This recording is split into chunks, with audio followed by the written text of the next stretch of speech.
Hello everyone, in this video I will talk about the good things that Death has done, which lead to many humorous situations. Be sure to watch the entire video. Number 1. Death spares Peter in Season 2, Episode 6. Lois accidentally discovers that Peter has a lump on his chest, causing the family to panic. When Lois suggests seeing a doctor, Peter refuses, insisting that the best way to deal with it is to ignore it, just like they ignored the giant octopus. Just like we do with the squid. Earthquake. Yeah, truck going by. Peter reassures himself that everything will be fine, but when he starts experiencing strange symptoms, he can no longer keep his cool. I'm gonna be fine. Nothing to worry about. Morning. Ah! He rushes to Dr. Hartman for help. While waiting for the test results, the doctor jokingly tells Peter that he has only a month to live, leaving Peter devastated. Mr. Griffin, I'd say you have about a month to live. Ah! But hey, what the hell do I know? I've been sued by every patient I ever had. Look at the size of this file. This wow. He goes home to tell his family he's dying. You know, guys, I don't say this often enough, but I'm gonna die. Oh my god. High five! Anyone? Anyone? In an attempt to prepare for his death, Peter sells all of his belongings, including his beloved bike, so his family will have extra money after he's gone. Look, my first bike. Boy, I had so much fun playing with that. More tea, Mr. Bike? He even goes with Brian to pick out a casket for his own funeral. I'll take this one, but I won't pay a cent over 60 bucks. Sir, that casket costs $1,000. Okay, 70 bucks. What? 2,000 bucks. That's twice what it costs. 40 bucks. What? He doesn't know how to haggle. But then the doctor calls to say that Peter is perfectly healthy and that the lump is just a fatty deposit. Fatty corpuscle. Wait a minute. How the hell can a dead comedian from the silent movie era be lodged in my left bosom? Mr. Griffin, I'm saying you're fine. I'm fine? What are you, coming on to me now? Though disappointed, Peter accepts the news until he sees the hospital bill, which is far more than he can afford. Whoa, whoa, whoa. Is this the price of my bill or my phone number? Your phone number. Oh. well, it's still pretty pricey. In a moment of desperation, Peter hatches a terrible plan. He'll fake his death to avoid paying the medical bills. I can't make a dead guy pay his bill. All I gotta do is write deceased right here where it says name. And where it says sex, I'll write no thanks, I'm dead. It's bulletproof. Lois throws a small party to celebrate Peter's recovery, but during the celebration, Death arrives to claim Peter. Come on, man. Which one is Peter Griffin? This is Peter Griffin. Hey, that's a good one. After laughing uncontrollably at Peter's antics, Death says it's time for Peter to go. Peter, confused, insists there's a mistake, but Death shows him a document confirming his death. Peter, is that your handwriting? How'd you get that? It was emailed to me by your HMO. Oh, look, I know my doctor was hitting on me, but you don't have to call him names. Stewie, a huge fan of Death, invites him over for dinner. Death politely declines until he can't resist the smell of the turkey. Come! You! Heat up some gravy for our guest. My last helping of white meat was drier than Oscar Wilde. I've always wondered how Death eats. Now, I have my answer. Ew, how did you do that? Oh, well, let's just say when I was younger, I did some films I'm not particularly proud of. After dinner, Death insists on taking Peter with him, but Lois tries to delay the inevitable. Eventually, the family faces the heartbreaking moment of saying goodbye. Daddy, can I come with you? Ask your mother. No, you can't go with him. Oh, Peter. Lois. As soon as Peter stepped out the door, he refused to accept his fate and tried to run away. Death chased after him, but tripped and couldn't get back up. My ankle! Ah! Yeah, listen, don't help or anything. I'm totally fine. Damn Irish. I can't believe this. Is this really Death? Component placement in a bizarre twist. Peter even has to carry Death back inside and give him painkillers. Yeah, that felt good, dropping me hard on the couch like that. Here's a couple of Tylenol. Oh, great, Tylenol. Yeah, I asked for Advil, but, Tylenol, whatever, it's good. Death, injured, is forced to stay at Peter's house to recover, much to Peter's annoyance. However, Lois points out that as long as Death is there, Peter won't die. Seizing the opportunity, Peter wants to go out and do whatever he pleases, but before he leaves, Death gives him a few words of warning. You can't tell anyone I'm here, for if humanity discovers I'm no longer lurking in the shadows, consequences will be dire. Go on. That's it. What the hell do you see in him? First, Peter meets up with Quagmire and Cleveland at a skyscraper to perform a dare and earn $1,000.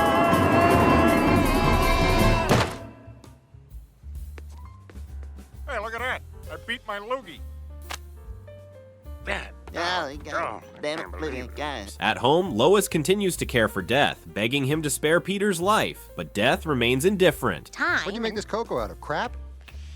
If you want me to make it again, Sorry, Lois. It's my fault. I just assumed you were gonna make it with milk, not crap. Meanwhile, Stewie accidentally discovers that Death is temporarily inactive, meaning no one is dying right now. Victory is mine!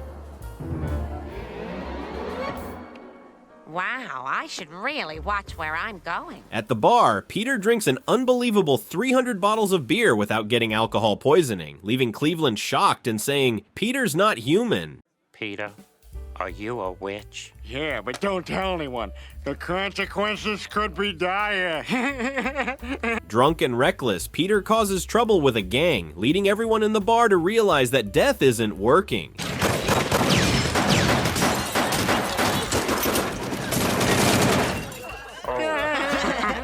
Back at home, Stewie tries unsuccessfully to reactivate Death, causing Lois to think her son is bothering him, but Death assures her it's fine, and even expresses hope that Stewie's youth will lead to something better than his own existence. Oh, Sandy. Oh. Sandy? Oh, not again. I'm gonna be a virgin forever. Or am I?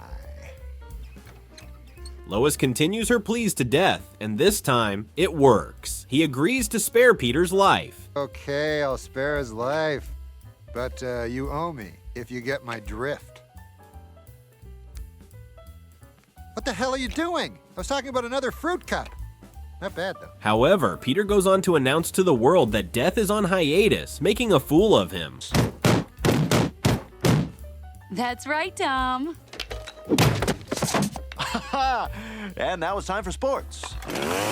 With Death's leg still healing, Peter is forced to take over his job. Though Peter initially protests, Death insists, and Brian agrees that Peter has disrupted the natural order. I was pretty sure I was gonna die. Because actually, there's this girl in New York, and it's getting kind of serious. But, you know, thanks for letting me draw you naked. I still can't believe you let me do that. Peter's task is to pull off a big stunt to restore Death's reputation. With some inspiration from Meg's magazine, Death comes up with a plan. You'll kill the kids from Dawson's Creek. I knew it. As soon as that show came on the air, I said, I'm gonna be the one who has to kill these kids. It's true, he did say it. Peter refuses to do anything dirty, but Death makes it clear that if Peter doesn't comply, he'll be the one to die. Either you kill them or I kill you. Ah, crap. Hey, nice plan. Note to self, do not go to the bathroom. Peter called Death, saying he couldn't do it. Death explained again that without Death, Earth would become a terrifying place, and urged him to imagine a world where Hitler was still alive. Today on Hitler, we'll be talking with Hollywood hunk Christian Slater. Now, they tell me in your next movie, we get to see your butt. Yes, you do. Hitler demanded that Christian Slater do it immediately, right in front of him and the entire audience. Can we see it right now? Well, all right, Hitler. Oh, he's going to do it! If you're going to be in the Los Angeles area and would like tickets to Hitler, call 213. Du wirst deine Krankenschwester brauchen! And Death explains that Peter's role now is to simply sit still and let the plane crash. Peter intended to follow through, but suddenly changed his mind and tried to save everyone. In the process, he accidentally killed 2 pilots. Fortunately, Karen Black was there to save the day. It's Karen Black! She landed a busted plane in Airport 75? It was a movie in the 70s. Ah, you damn kids with your music. After the plane incident, the world understood life and death, so Death had no reason to stay with the Griffins. Before leaving, he made a joke that left the family speechless. We're gonna miss you, Death. Hey, don't worry. I'll be back really, really soon. Is he joking? Okay, see you later.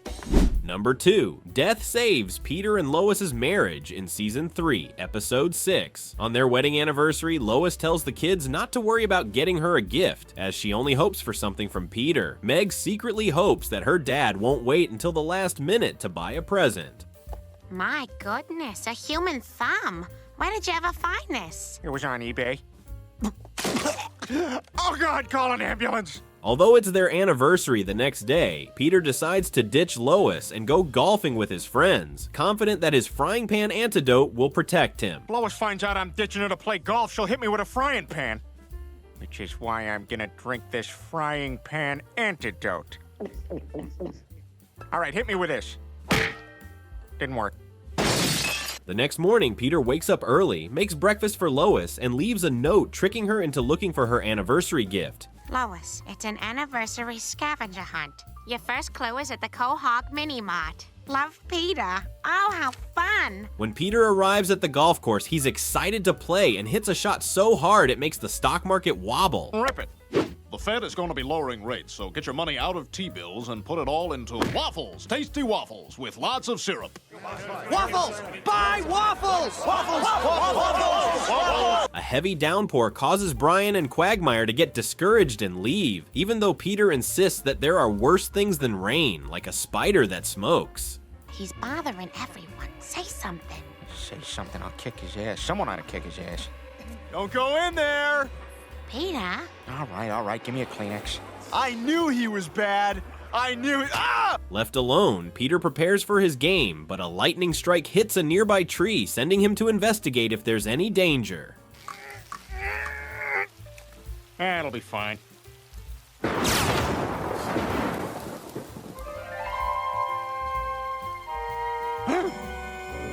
You again? Fearing for his life, Peter begs Death to spare him, but Death reassures him that he's simply experiencing what it's like to be close to death. Peter then asks when he will actually die. So when am I gonna die? About 2 years after your wife divorces you. The hell are you talking about? Lois would never leave me. She's been crazy about me since the night we met. Death takes Peter to the first place he met Lois, where he had impersonated Arte Johnson to make her laugh. Peter, wait, Very interesting, but stupid. Oh my God! I love Artie Johnson! They share a fun moment, even lying down to kiss in the middle of the street, causing a truck driver to crash and lose his life. I've never met a guy like you. You're so full of life. It's like I can really be myself with you. I'm so happy. While there, Death runs into a colorful past version of himself, exclaiming in disbelief. That's me. Look at all that hair. Can't believe I thought that looked good. I must have been high. Back in the present, Peter demands to be returned to his body, but Death can't do so until Peter experiences a life-changing moment. Peter resists the process, annoying Death, who threatens to leave. What are you doing? You can't get in that way. I'm sure as hell not going in the back door. Listen, I'm late for an appointment. You don't want to follow procedure? Fine. Stay here in limbo. No, wait. I don't want to be in limbo. However, before leaving, Peter's soul stole his own money, and I don't understand how he plans to spend it.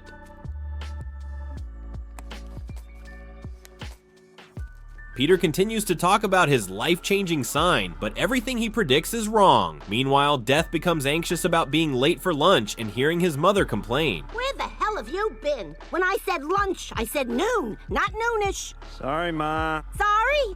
Is sorry gonna reheat the casserole? So who's your friend? It's a work thing, Ma. Near-death experience. Isn't it hilarious to see Death getting nagged by his mom like any other person? Where are you going? I gotta take a leak. Well, don't forget to zip up your fly. If you don't zip up your fly, a seagull will get you. God, she's a pain in the ass. Death wishes his own father were still alive, prompting Peter to recall his first awkward encounter with Lois's father. You aren't nervous about meeting Daddy, are you? Oh, you'll know when I'm nervous. Lois? Now, Lois, take the rap for this. I only get one chance to make a first impression. In reality, Peter had behaved poorly, making Carter uncomfortable and dislike him. Yeah, don't think I don't know where that comes from. That's some world-class juice you got brewing in the old flesh balloon down there, Carter. Huh? Huh? As a result, Carter knocks Peter out and sends him off on a helicopter to be dropped into the ocean to be eaten by fish. Luckily, Quagmire, who later becomes Peter's best friend, saves him. Hey, look, a manatee. We can use it for soup. Ensign Glenn Quagmire, welcome aboard.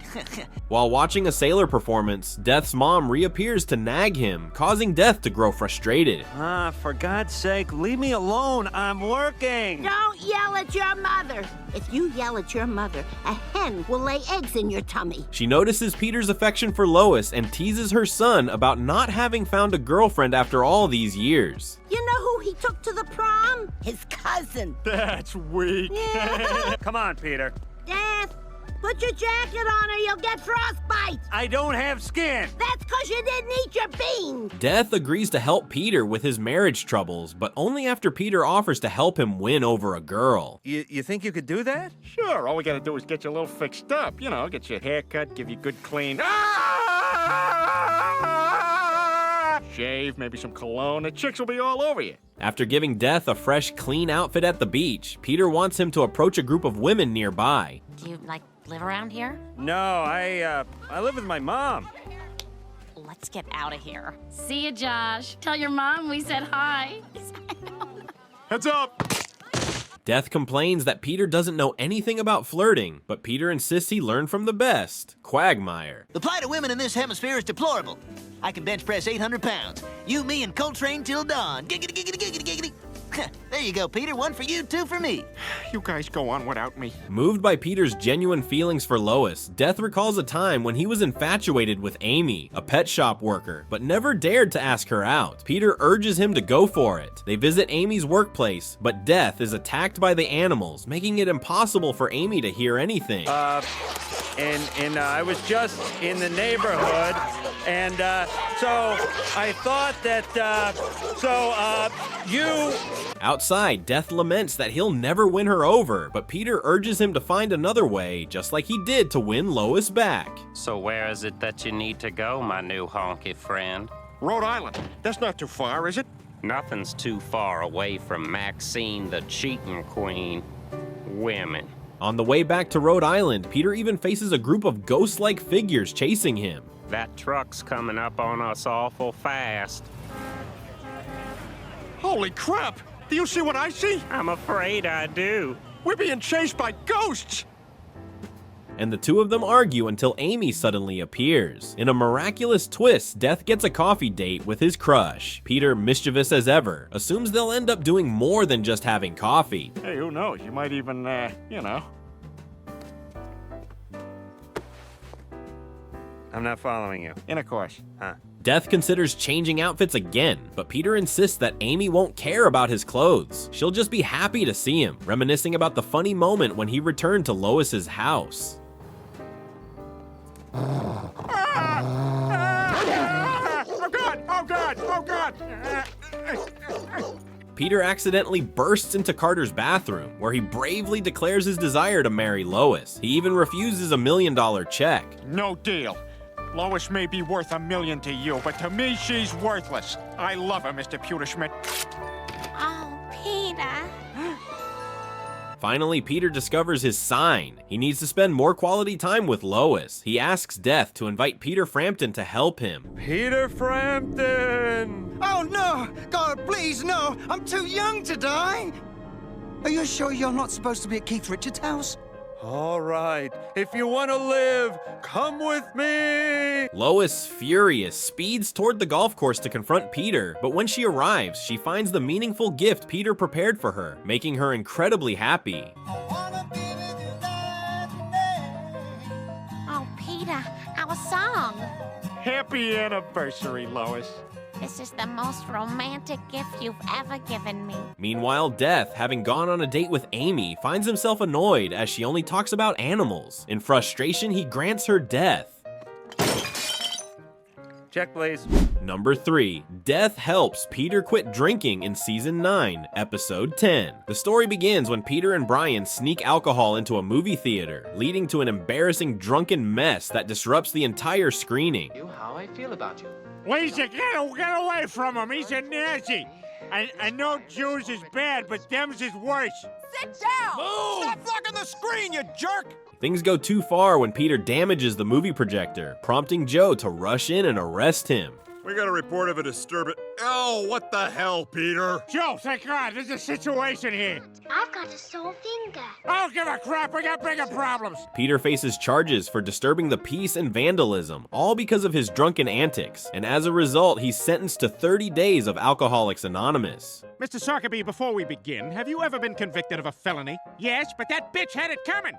Ah, okay. Your Honor, I'm afraid I have to withdraw this witness, and I am going to those things you said I have to go to. At home, Brian expresses his frustration about having to attend AA too, while Lois believes that both of them need to learn a lesson. Brian protests, claiming he only drinks socially, not out of addiction, to which Stewie sarcastically replies, yeah, like calling a rapper a poet. I'm not saying she's a gold digger, but she's not messing with...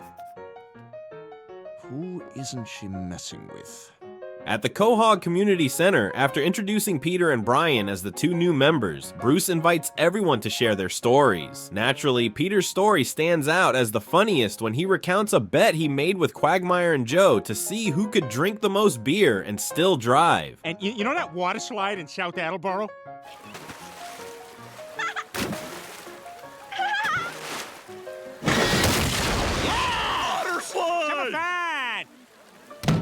Bruce realizes that alcohol is a dangerous trigger in Peter's life and advises him to quit it for his health. However, Brian disagrees and argues that people have lived for thousands of years without AA, much like how many live without religion.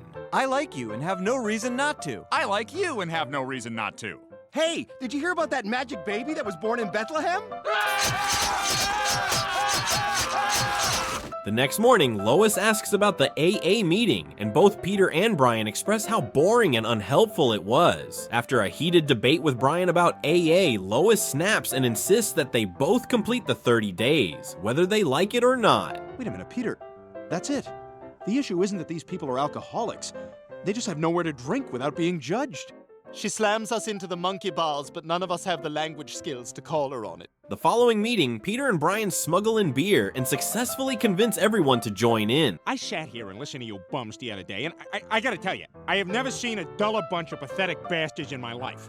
I don't know who you were when you were drinking, but it sure as hell's gotta be better than who you are when you're sober. They're able to be themselves, laughing, drinking, and sharing funny stories. So I clicked on it, and the girl's got a bigger wang than I got. No way! No way, right? So I just put my thumb over it, and that got me through the rest of the session. Bruce soon realizes the trouble when Joe arrives to check up on them, but Peter, always prepared, quickly leads everyone in a nearly 4-minute long song. License to drive. Definitely seen it. That's a shame. What a shame. Who's to blame for Corey Haim? His name is Mr. Bruce. Mr. Bruce, Mr. B-double-O-Z-E, you must refuse. Impressed by Peter's commitment to recovery, Joe leaves, allowing everyone to resume drinking, completely intoxicated. Peter, I'm gonna meet Jenny's cats. What are you talking about? You hate cats. I'm going to meet her cats. Yes, all right, okay, all right. You don't get all cat dog, right? Brian decides to have a fun night with his new girlfriend, but Peter, still tipsy, asks absurd question. Hey, where's all the poop go? When a cat poops, what does it come out of the dog's mouth? And vice versa? Oh God! Oh, that's some kind of living hell. Later, Peter drives under the influence, even putting on some relaxing music that lulls him to sleep, causing him to crash into a tree. That's what happened. All right, look, let's get some music going on in here. Where's the lullaby channel? A gentle breeze from Hushabye Mountain. At that moment, Death appears, hoping the deceased is Rosie O'Donnell, but it turns out to be Peter, much to Death's dismay. Please be Rosie O'Donnell. Please be Rosie O'Donnell. Please be Rosie O'Donnell. Wait, is it? After some time with no sign of Peter's soul, Death calls him out of his body. What happened? You're dead, jackass. You died in a drunk driving accident. Oh, God, did I hold on to the touchdown pass? What's wrong with you? You know what? I was so drunk, my ghost is drunk. Death offers Peter a second chance at life, but first, he shows him the harmful effects of alcohol and reveals what Peter's future could look like if he keeps drinking. All right, family, line up for cigar burns. Ah! Ow! Ah! Stewie humorously impersonates someone else, but somehow Peter still recognizes it's him. Wait a minute, who are you? I'm your other son, Macabre, here for my cigar burn, good sir. Stewie, go on, get out of here, you stupid laugh and cry, F and cry. What's the difference? Death then takes Peter to the office restroom, where he's having a good time in a stall. Oh my God, Angela, that felt so good. All I want to do is please you, Griffin. Well, that was a good idea you had, dunking your hand in the toilet. Realizing how many disgusting things he could do while drunk, Peter vows never to touch alcohol again, and Death takes him to a vision of a future without it. Without alcohol, Peter becomes a completely different person, hanging out with boring friends. Those are your friends over there. Hey, do you guys mind keeping it down? We're trying to have a conversation here. Some people, gee whiz. Death then shows him how he would treat his family without drinking. Meg, back to the hug. All right, hugs may win it today. And we close with a handshake. And all in time for my big bike ride announcement. Who the is this jerk? And Peter feels torn between the choice of drinking or staying sober. Death calmly explains that Peter doesn't need to give up alcohol entirely, just drink responsibly. You members of the human race have the ability to send a man to the moon and make Justin Long a movie star. With that kind of willpower, don't you think you can learn to put the bottle down just sometimes? After receiving some much-needed clarity from Death, Peter promises to try his best. He and Brian eventually complete their 30 days of AA, and Peter starts drinking in moderation, much to Lois's delight. Hey, you want something good? Just look for the containers that say KFC on them. There's always something good in there. Dude, that's birds in there. You're eating another bird. And as for the beer Peter tossed out, it was taken by seagulls. Hilarious, right? What? That's bird meat, dude. What? No? You're eating a bird. Oh my God. Oh my God! Number 4. Death helps Peter find God in Season 12, Episode 13. The Griffin family attends a Patriots game, and before the match starts, Peter cracks open a beer to get into the right mindset. Nothing better than a 7 a.m. beer and an unbrushed mouth. Lois is concerned about him drinking too much, as he'll need to drive the family home later, but Peter assures her that he's figured out just how many beers he can have and still be able to drive.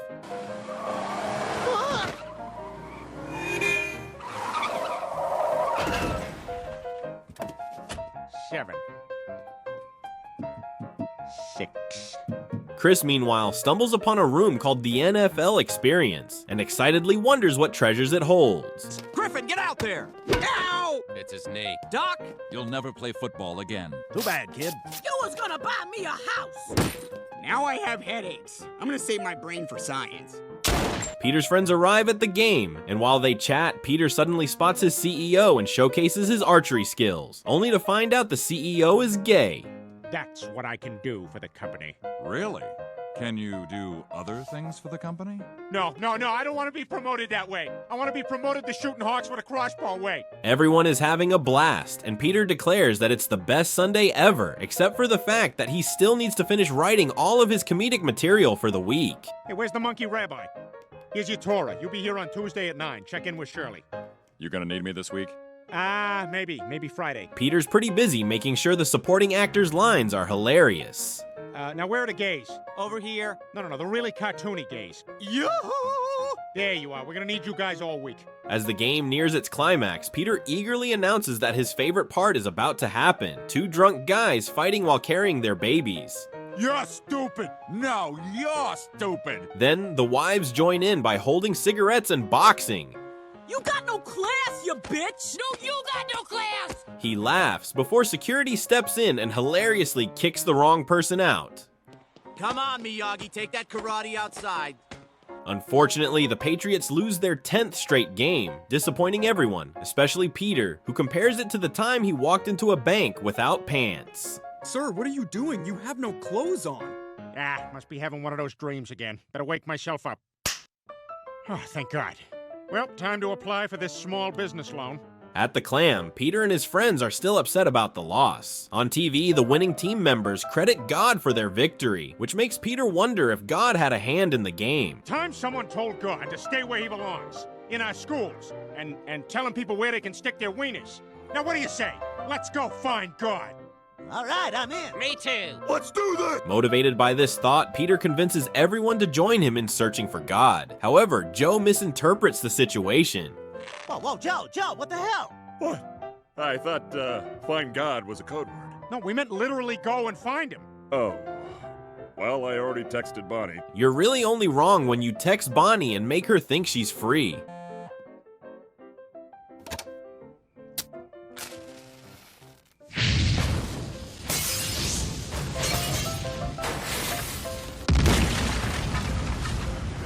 When Peter tells Lois that he's going to search for God, she dismisses the idea as silly, and Brian is baffled by Peter suddenly showing an interest in football. Peter retorts, saying it's ridiculous that Brian once thought a scratch on his hand was some kind of animal.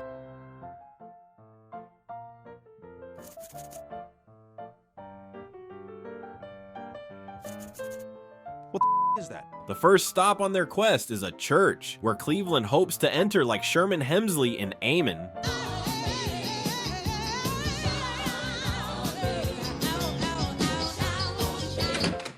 There was a baby's funeral going on in there. After browsing through a lot of books and magazines, they decide to go to Nashville because Carrie Underwood says she owes her success to God. Carrie Underwood credits her success to personal relationship with God. Which could easily be misinterpreted, right? They quickly head there and attend the Country Music Awards, where Peter bumps into Taylor Swift. Hey, look, there's Taylor Swift. And there's Taylor Not So Swift.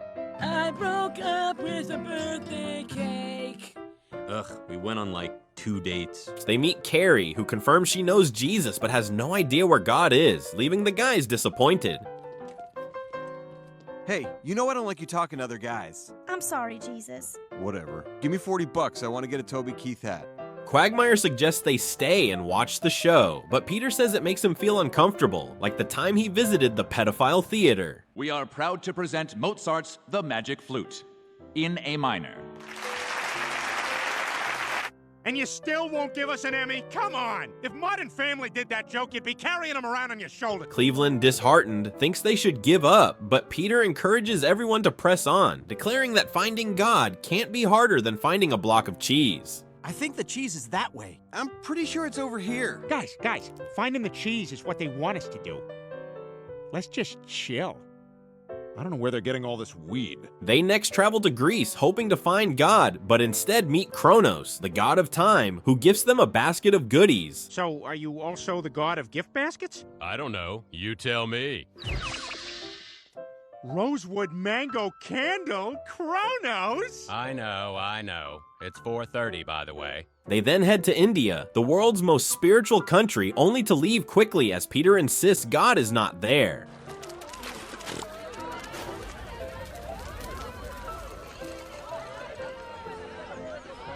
God is not here. Their journey continues to Jerusalem, the birthplace of Western religions, but they only encounter a bunch of Mort clones. To add humor, Joe throws coins for them to pick up. Oh, somebody take a picture. Quagmire can't believe they haven't found God yet, and before leaving, they narrowly escape an explosion. Oh, here's our bus to the airport. Wow, that was super loud. Back at their familiar bar, Peter apologizes to his friends, admitting that the whole quest was a waste of time, like taking a married man to Vegas. Then we hit the tables. I'm already down $30. Maybe the sports book. Is that near Caesars? I gotta get Brandy a Celine Dion t-shirt. And then the strip club. Guys, we have a 7 a.m. tea time. And are we just gonna bail on the Hoover Dam? Just when they're at their lowest point, Death appears. Peter immediately asks him to take the group to God. Despite being busy, Death willingly agrees to help, which is true truly touching. Death, we really appreciate you taking us to see God. No problem. I was supposed to kill Russell Brand, but I'll just do this instead. Oh, well, wait now. I mean, you could just pick us up after and that... Death takes them to heaven, where they finally meet God, but Joe is upset that he still has his disability even in heaven. Oh, you gotta be kidding me. Handicapped is still a thing up here. Oh yeah, you're like this forever. Peter can't believe they let him into heaven, considering he wasn't even allowed to be a Little League umpire on Earth. Strike two! And Ricky, you have got the best ass on this field. The pivotal moment arrives when Peter pleads with God not to interfere with the Patriots anymore. Initially, God insists he doesn't get involved in games, but under Peter's pressure, he admits that he did. I'm God. I don't have to do anything. Yeah, so you admit it. Maybe. Oh my God, it's true? You don't, pay attention to how much each individual tips at each meal, right? God blames Coach Bill Belichick for not smiling after winning 3rd place in the Super Bowl. While they argue, a guy complains that his door is locked. I'm locked out of my room again? Oh, yeah, go directly to the boss. Don't even try to ask an employee. You gotta lock the doors in heaven? One guy lost a laptop and everybody went nuts. God offers a deal. If Peter and his friends can make Belichick laugh, the Patriots will win. Peter is thrilled as he's an expert at making people laugh and was once a photographer for famous people. Okay, look over there. Who's that? Who loves you over there? That's right. Can you smile for nanny number 2? That's it. There you go. And your mommy said that she'll be able to Skype at 8:30 if drinks don't turn into dinner. Their efforts to get Bill to laugh meet strong resistance, and Bill tells them to leave. Just as they're about to give up, Peter's description of Joe's treatment method finally makes Bill laugh. Sorry for wasting your time, Coach. We gotta get to the hospital anyway. Our friend Joe here has to have his fluids changed every 72 hours or else he swells up and his eyes turn yellow. Peter excitedly declares this as his greatest achievement since flying over the ocean in 1920. Viva Pierre Griffon! Incroyable!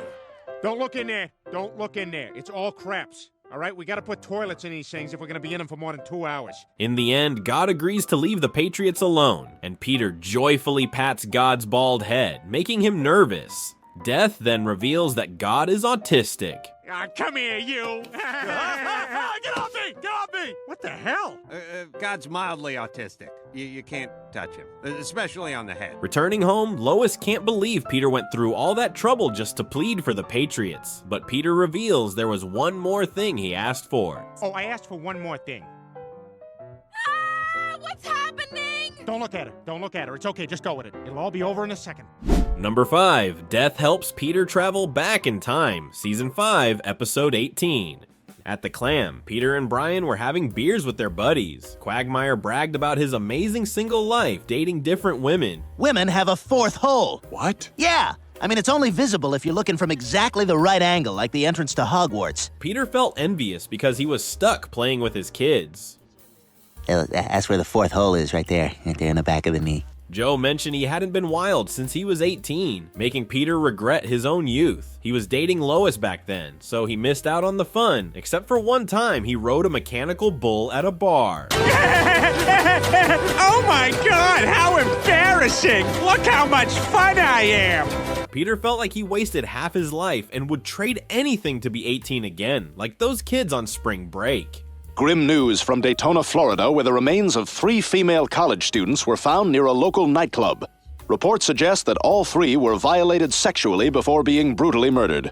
Oh man, see that? Everybody's getting laid but me. Just then, the TV broke, and while fixing it, Horace fell and passed out, triggering a false alarm that summoned death. Damn, I drove all the way out here. I had to cancel another appointment. I never like to be too far away from Mike Wallace.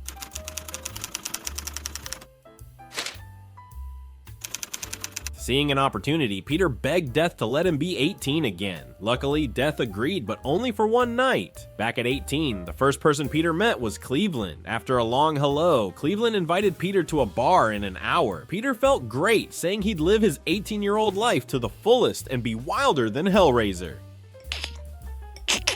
Hey, honey, you want some salt for your steak? Yeah, sure.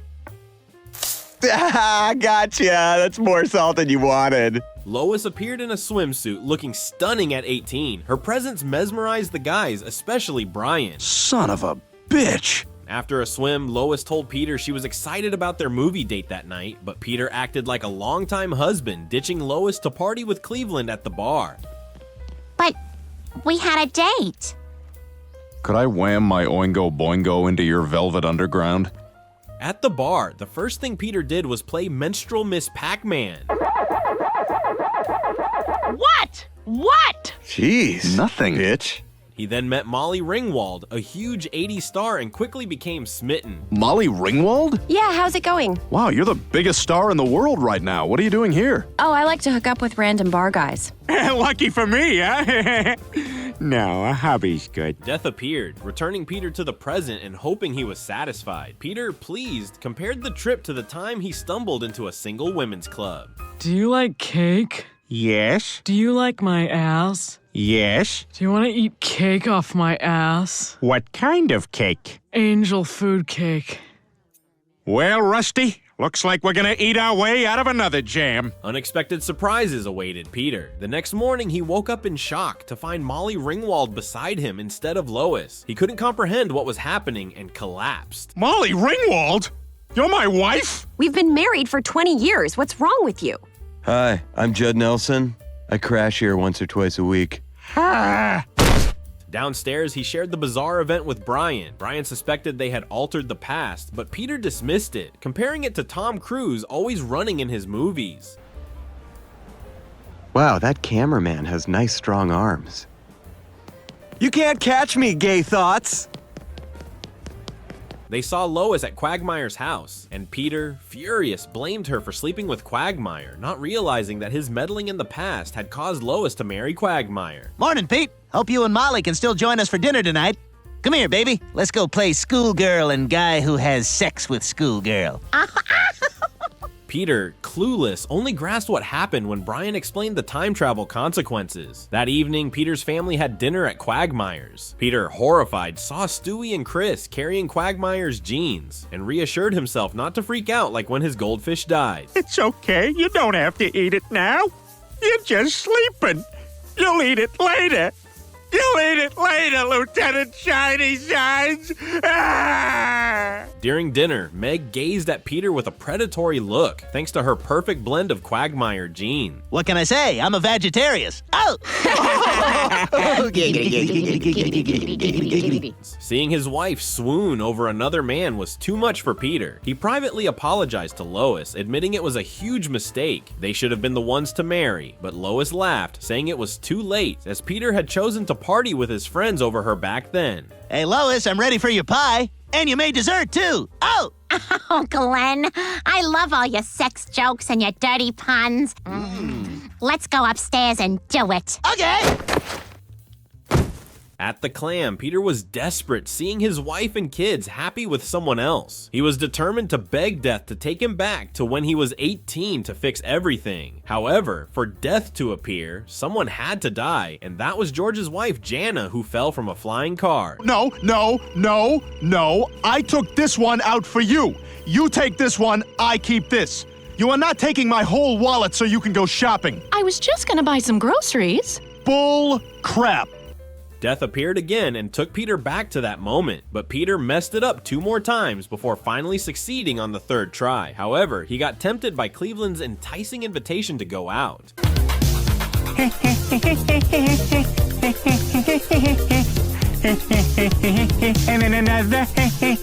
Just as Peter was joyfully dancing, Brian reminded him they were there for Lois. Realizing his mistake, Peter called on Death again, but was refused help because Death had already helped him too many times. I haven't screwed up this bad since I bought Joe Piscopo that barbell set. All right, Joe, now don't get carried away with this. Don't worry, Peter. I'll only work out during my downtime. Feeling hopeless, Peter went to Lois's house to apologize, offering to make amends and promising to make it up to her. However, she seemed uninterested because she already had plans to go dancing with Quagmire. Brian reminded Peter that he had to stop Quagmire and Lois from kissing at the dance, or he would lose his family forever. But first, let's party a bit.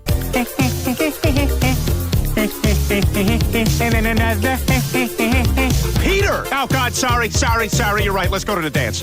At the dance, Quagmire didn't waste time wooing Lois, claiming she deserved a gentleman like him instead of Peter. You deserve a gentleman. Oh, Glenn, you're so sweet. Oh, something poked me. It's okay, it's okay. It's just my wang. Peter and Brian, lacking invitations, sneaked in through the air ducts, but Peter's weight caused them to break and fall, killing someone. Oh, yeah, sorry about that. Oh, you're sorry? Who's gonna play guitar? Brian played music while Peter pleaded with Lois for a dance, but she remained angry and refused. In desperation, Peter punched Quagmire to win Lois back. After a fiery kiss, Peter rekindled Lois's love and proposed, setting things right. To celebrate, Brian sang Rick Astley's Never Gonna Give You Up beautifully. You should rewatch this episode for the full song experience from Brian. Never gonna give you up, never gonna let you down, never gonna run around. Whoa, big guy. You're probably never even gonna see him again.